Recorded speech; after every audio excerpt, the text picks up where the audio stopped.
নারায়ণগঞ্জের রূপগঞ্জ উপজেলার চনপাড়া এলাকায় ওসমান হাদির মৃত্যুর প্রতিবাদে বাংলাদেশ ইসলামী ছাত্র শিবির চনপাড়া শাখার উদ্যোগে এক বিক্ষোভ মিছিল অনুষ্ঠিত হয়েছে। বিক্ষোভ মিছিলটি চনপাড়ার গুরুত্বপূর্ণ সড়ক প্রদক্ষিণ করে এতে ছাত্র শিবিরের নেতাকর্মী ও সমর্থকরা অংশগ্রহণ করেন। মিছিলে অংশগ্রহণকারীরা ওসমান হাদির মৃত্যুর সুস্থ তদন্ত, দোষীদের দ্রুত গ্রেপ্তার ও দৃষ্টান্তমূলক শাস্তির দাবি জানান। বিক্ষোভকারীরা বিভিন্ন প্রতিবাদী স্লোগান দেন এবং বলেন ওসমান হাদির মৃত্যু কোনোভাবেই মেনে নেওয়া যায় না। তারা অভিযোগ করেন এই মৃত্যুর পেছনে রহস্য রয়েছে এবং প্রশাসনকে নিরপেক্ষ তদন্তের মাধ্যমে প্রকৃত সত্য উদ্ঘাটন করতে হবে।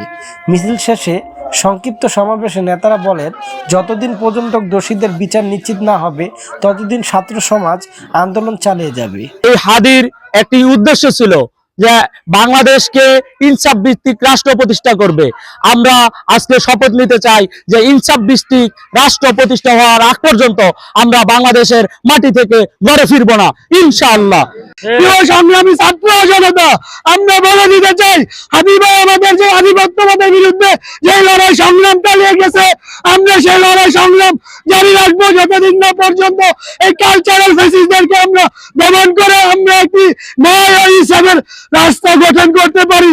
আমরা ন্যায় এবং ইনসাফের রাষ্ট্র গঠনের মাধ্যমে আমরা শহীদ হাদি ভাইয়ের দেখানো পথে আমরা চলবো, ইনশাআল্লাহ। সর্বোপরি একটা কথা বলতে চাই, তারা যেই চেতনা নিয়ে, যেই উদ্দেশ্য নিয়ে শহীদ করেছে আমাদের ওসমান শরীফ হাদি ভাইকে, তারা ভেবেছে এক ওসমানকে শেষ করে দিলে বাংলাদেশ তাদের করজ রাজ্যে পরিণত হবে।